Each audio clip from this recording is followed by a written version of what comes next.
આજે મોરૈયા બટાકાની ખીચડી ઉપવાસની બનીને તૈયાર થઈ ગઈ છે। જય શ્રી કૃષ્ણ, રાધે રાધે, જય દ્વારકાધીશ, હર હર મહાદેવ। મિત્રો, સ્વાગત છે તમારું મારા નવા બ્લોગમાં। તો આજે બધાને મારા અને મારા પરિવાર તરફથી ગુરુ પૂર્ણિમાની બહુ બધી શુભકામનાएं। દ્વારકાધીશ પ્રભુ આપણને સાજા સારા રાખીને મસ્ત રાખીને બધાની ઈચ્છા પૂરી કરીએ। તો ચાલો મિત્રો, વિડીયોમાં બન્યા રહેજો। વિડીયો સારા લાગે તો લાઇક શેર કોમેન્ટ કરજો। તો આજે બનાવું છું ઉપવાસનું ફરાળી મોરૈયાની ખીચડી। મોરૈયાની ખીચડી બનાવીએ તો વિડીયોમાં બન્યા રહેજો। વિડીયો સારા લાગે તો લાઇક શેર કોમેન્ટ કરજો। તો મિત્રો, બધું રેડી થઈ ગયું છે। તો આજે મોરૈયાની ખીચડી બનાવું છું। બટાકા નાખીને મોરૈયો 3 થી 4 પાણીમાં ધોઈને પલાળી રાખ્યો હતો। 2-3 લીલા મરચાં આવી રીતે ઝીણા કાપ્યા છે। મીઠી લીમડી, આ સિંગદાણા કાચા ધોઈને મસ્ત નાના નાના આવા પીસ કાપી લીધા છે, એટલે આને ચડતા વાર ના લાગે, કેમ કે મોરૈયો તો જલ્દી બની જાય, એટલે મેં થોડા ઝીણા ઝીણા આવા કાપ્યા છે। તો આજે મોરૈયા બટાકાની ખીચડી બનાવું છું। તો ચાલો મિત્રો, વિડીયોમાં બન્યા રહેજો। વિડીયો સારા લાગે તો લાઇક શેર કોમેન્ટ કરજો।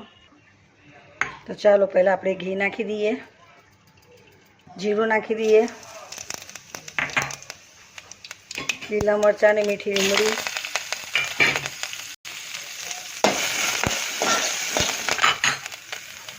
સિંગદાણા નાખી દઈએ,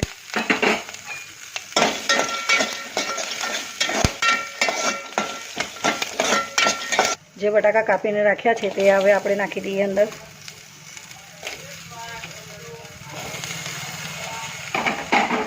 તો મિત્રો, આવી રીતે ખીચડી બનાવું છું બટાકાની અને મોરૈયાની। લાઈક શેર કોમેન્ટ કરજો। તો હવે આવી રીતે થોડીક વાર આપણે બટાકાને અને સિંગદાણાને સાતળી લઈએ। હવે જે મોરૈયો ધોઈને રાખ્યો તો તે આપણે નાખી દઈએ અંદર,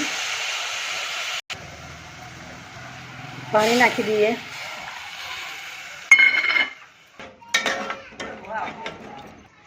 મિત્રો, હવે ઉપવાસનું જે મીઠું છે તે આપણે નાખી દઈએ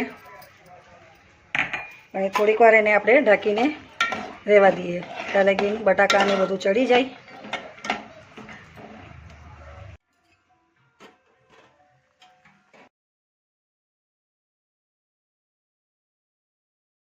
તો મિત્રો, આપણે મોરૈયા બટાકાની ખીચડી ઉપવાસની બનીને તૈયાર થઈ ગઈ। તો જોઈ શકો છો તમે,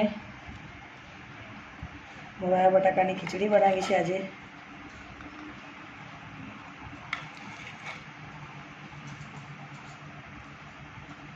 તો મિત્રો, તમે જોઈ શકો છો સરસ મજાની આપણી ઉપવાસની મોરૈયા બટાકાની ખીચડી બનીને તૈયાર થઈ ગઈ।